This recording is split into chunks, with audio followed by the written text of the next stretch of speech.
राजस्थान के भीलवाड़ा जिले के अंदर हम मुख्य चिकित्सा अधिकारी के साथ मौजूद है अरुणा जी गारू, और काफ़ी समय से शिक्षा के क्षेत्र से जुड़े हुए हैं और गर्ल्स स्कूल में भी आप प्रिंसिपल्स रहे हुए हैं, और इनसे मेरी 8 से 10 साल पहले से मुलाकात है। और बच्चों में आजकल बालिका है या बच्चे हैं, उसमें मानसिक तनाव के ज़्यादा शिकार हो रहे हैं, और बच्चे कहीं ना कहीं संस्कार विहीन होते जा रहे हैं। पाश्चात्य जो संस्कृति, जो विदेशी संस्कृति, उसके कारण या सोशल मीडिया व्हाट्सएप के कारण बच्चे या बालिका तनाव में रहते हैं। कई हॉस्टल्स में भी बहुत सारी प्रॉब्लम्स होती है। तो निश्चित रूप से मैं ये कहना चाहूँगी, आपने जो मुद्दा उठाया है, आज का ये ज्वलंत मुद्दा है। बच्चे मानसिक तनाव से गुजर रहे हैं। ये हमारी आज की युवा पीढ़ी विभिन्न प्रकार के व्यसनों से भी ग्रसित होती जा रही है। निश्चित रूप से विद्यालय में भी नैतिक पाठ की आवश्यकता है।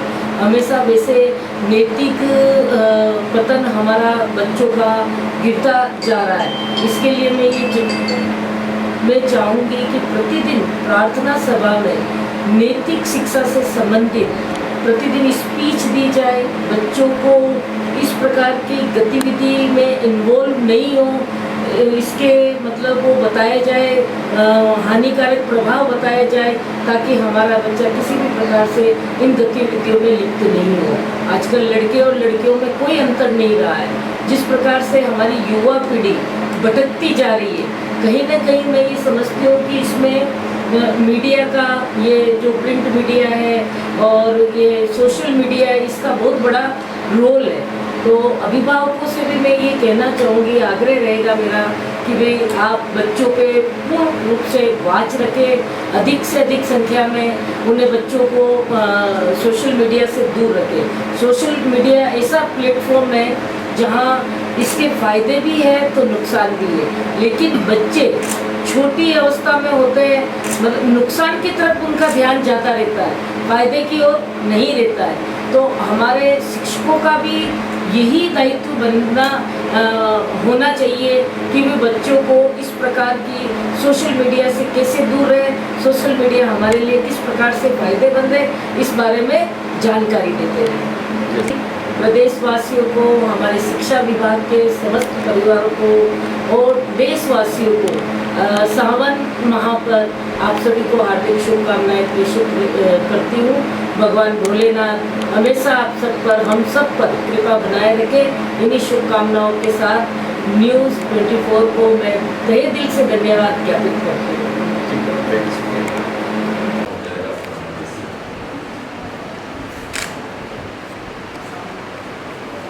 Yes.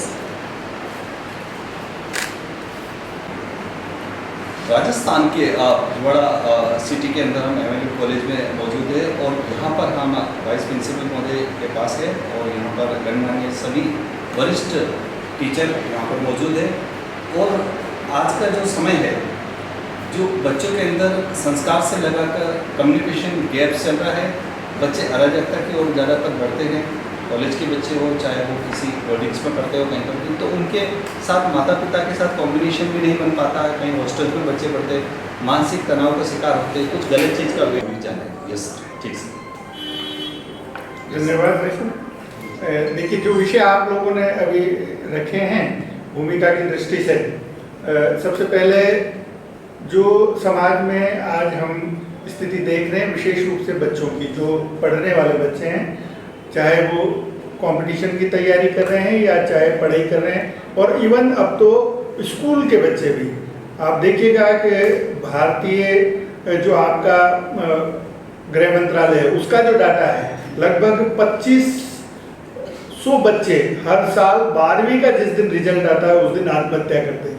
तो एक असंतोष, धैर्य की जो कमी बच्चे में है, कहीं ना कहीं मेरा ये मानना है कि शिक्षा व्यवस्था में ही बहुत बड़ी खामी है, जिसके कारण बच्चा एक गोल तो पाना चाहता है, एक लक्ष्य तो उसका है, लेकिन धैर्य ये शिक्षा पद्धति नहीं वो उसको दे पा रही।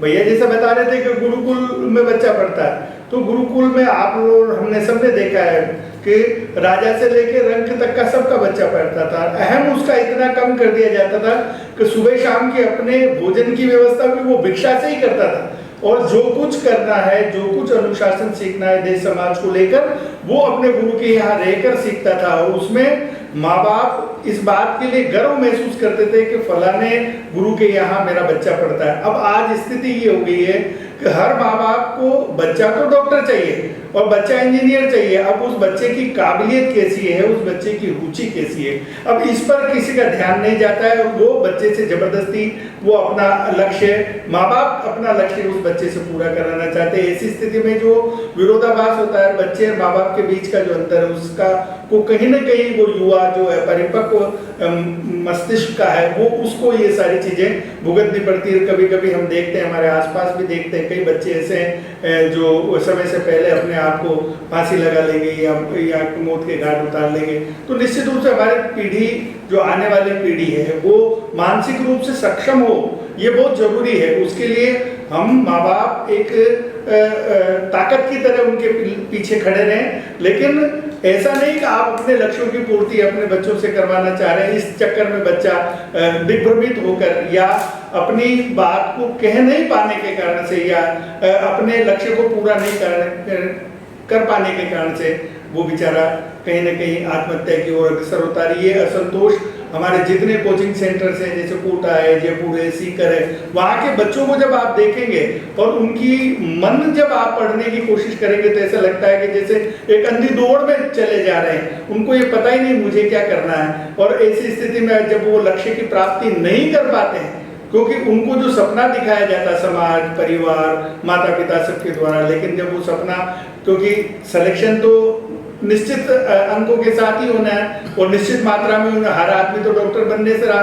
तो ऐसी स्थिति में कुछ बच्चे जिनके हाथ में निराशा होती है, वो बच्चे निश्चित रूप से मैंने देखा है, हम सब भुगतते हैं, वो बच्चे कहीं ना कहीं एक फ्रस्ट्रेशन में चले जाते हैं, एक हीन भावना से ग्रसित हो जाते हैं और फिर उनको लगता है कि मेरा जीवन अब किसी काम का नहीं, अगर मैं डॉक्टर नहीं बन पाया तो मैं जीवन में कुछ भी नहीं बन पाऊंगा।